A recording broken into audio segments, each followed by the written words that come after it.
తీస్తా, నాలో ఉన్న క్రియేటివిటీ మొత్తం బయటికి తీస్తా, నా తడాకా చూపిస్తా. స్టార్ట్ చేద్దాం. వస్తున్నాడు అబ్బాయి, వస్తున్నాడు. It's laughing time. Vallabhaneni Vamsi నిన్నటి నుంచి ఆయన విజయవాడ జైల్లో ఉన్నారు.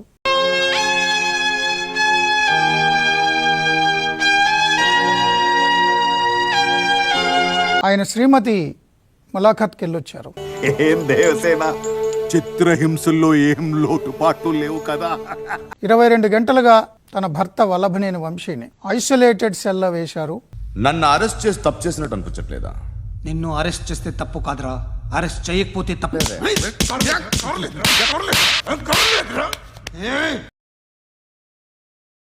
ఎవరిని కలవనివ్వట్లేదు, లాక్ చేశారు. సో దాంతో ఆయన చాలా ఇబ్బందులు పాలవుతున్నారు. మిస్బిహేవ్ చేశారు, తోల తీరిపోయింది, సెల్లో పెట్టారు, పోలీస్ స్టేషన్ లో 5 hours డస్ట్ లో ఉంచారు. కొడుతున్నారమ్మా, నిన్ను కొడుతున్నాడా? రీజన్ లేకుండా కొడుతున్నారమ్మా. అయిపోయినా నీ చాడీలు? నిజమే కదా సార్. కింద పోయి సంగతి చెప్తా. మెంటల్ ఫిజికల్ టార్చర్కి గురవుతున్నారు. పైగా ఫిజికల్ గానీ మెంటల్ గానీ స్ట్రెయిన్. ఆయన కిందే పడుకోబెట్టారు, బెడ్ ఇమ్మంటే ఇవ్వలేదు. సో ఆయనకి ఆల్రెడీ నడుము నొప్పి ఉంది, టెయిల్ బోన్ ఫ్రాక్చర్ అయ్యింది. అదేవిధంగా కరోనా టైంలో ఆయనకి బ్రీతింగ్ ప్రాబ్లమ్స్ వచ్చాయి.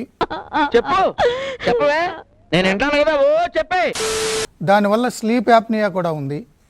అంటే రాత్రిపూట నిద్దట్లోనే ఎప్పుడైనా గాలి శ్వాస తీసుకోవడం ఆగిపోతుంది, మళ్ళీ స్టార్ట్ అవుతుంది.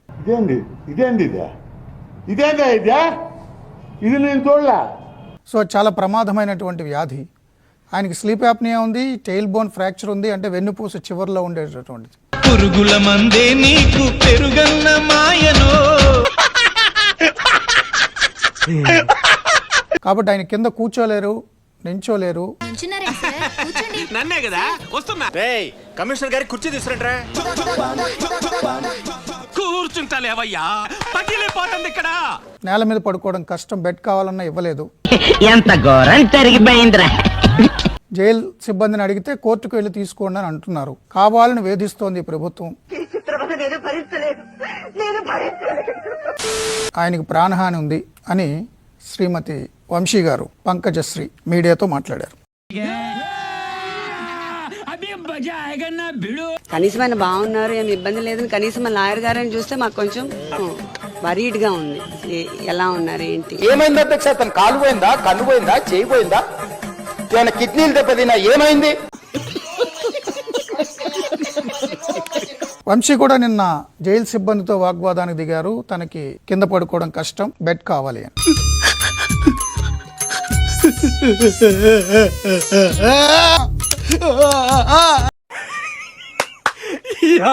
ఏం ఫీల్ ఉన్నది మామయ్య? ఇవన్నీ మీకేవో గుర్తు చేస్తున్నట్టున్నాయి. ఈ డైలాగ్ ఎక్కడో ఎన్నట్టుంది. రాజమండ్రి సెంట్రల్ జైల్లో 74 ఏళ్ల వయసులో ఉన్న చంద్రబాబు నాయుడు అరెస్ట్ అయినప్పుడు, అక్రమంగా అరెస్ట్ చేసి జైల్లో పెట్టినప్పుడు, ఈ రోజు నేను ఏ తప్పు చేయలేదు, కావాలని రాత్రి వచ్చారు, రాత్రి వచ్చి ఈ రోజు నన్ను అరెస్ట్ చేశామని చెప్పే పరిస్థితికి వచ్చారు. ఎందుకు సార్ పాతగాయని మళ్ళీ రేపుతారు? ఆశీర్వదించండి మాయా.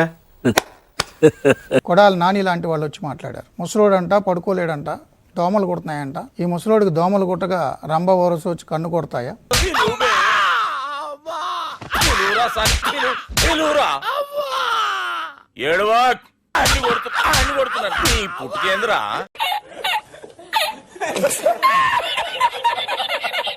ఈయనకి బెడ్ కావాలంట, వేడి నీళ్ళు కావాలంట. ఆయన ఏమైనా కొత్త పెళ్లి కొడుక? జైలుకి వెళ్తే ఎవరికైనా అలాగే ఉంటాయి. నీ అబ్బా, నీ వల్ల నా జీవితం నాశనం అయిపోయింది. నీ వల్ల నా జీవితం నాశనం అయిపోయిందిరా. ఆయనకైనా ప్రాబ్లం ఉంటే నడుము పని చేయకపోతే కోర్టుకు వెళ్ళి తెచ్చుకోవాలి. సజ్జల రామకృష్ణారెడ్డి గారు, కొడాలి నాని, వంశీ అందరు ఇదే మాట్లాడారు. దరిద్రుడా, ఒక్క మాట మంచిది రాదు నోట్లోంచి. అది లోనే డ్రైనేజారా? ఇప్పుడు తెలిసి వస్తుంది వాస్తవంగా వంశీ నిజంగానే అనారోగ్యం.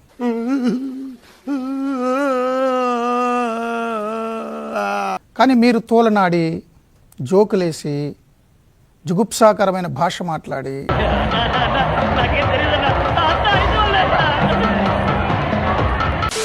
ఆత్మగౌరవం దెబ్బతినేలాగా వ్యాఖ్యలు చేశారు కదా. ఇప్పుడు అవన్నీ తిప్పికొడుతున్నాయి. ఏమైపోయాడు కొడాలని? ఎందుకు కనపట్లేదంటే ఆయన మీద చాలా కేసులు ఉన్నాయి. పెట్టావు కదరా ఫిట్టింగ్. గన్నవరం లాగే గుడివాడలో కూడా భూ కబ్జాలు, సెటిల్మెంట్లు, మట్టి తవ్వకాలు, అన్ని అరాచకాలు, రకరకాల అణచివేతలు, అక్రమ కేసులు, భూదందాలు, నేను ఎక్కువ కాలం బతకనండి, మీరు పెట్టే టెన్షన్కి ఇప్పుడు సడన్ గా చచ్చిపోతా. కిడ్నాప్లు, అన్ని కేసులు ఉన్నాయి.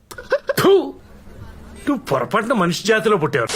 నెక్స్ట్ పేజ్ ఎవరిది అని రాష్ట్రం అంతా ఆసక్తిగా ఎదురు చూస్తుంది. ఆగలేకపోతున్నాను సార్, ఆశతో ఆతృతగా ఉంది. SC ST atrocity case, extortion case, దాడి కేసు, సాక్షిని ఫిర్యాదుదారుని బెదిరించిన కేసు.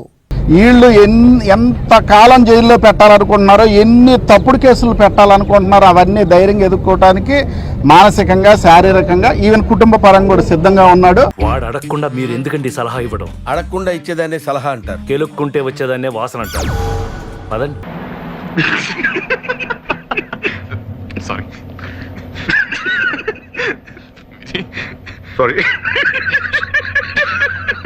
ఈ కేసులన్నీ ఉన్నాయని నోటీస్ ఇచ్చి స్పష్టంగా అక్కడే నోటీస్ ఇచ్చి వచ్చారు.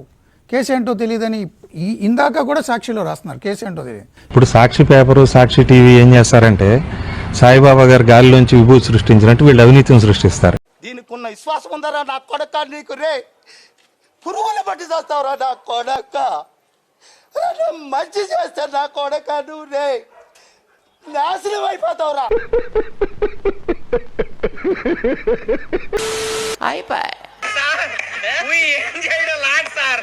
ఈ కార్యక్రమం ఇంతటితో సమాప్తం. రేపు ఇదే అలవాసులపై మళ్ళీ కలుసుకుందాం. అంతవరకు సెలవా మరి. నా ఛానల్ పేరు గుర్తుందిగా, ప్లీజ్ లైక్, షేర్, సబ్స్క్రైబ్.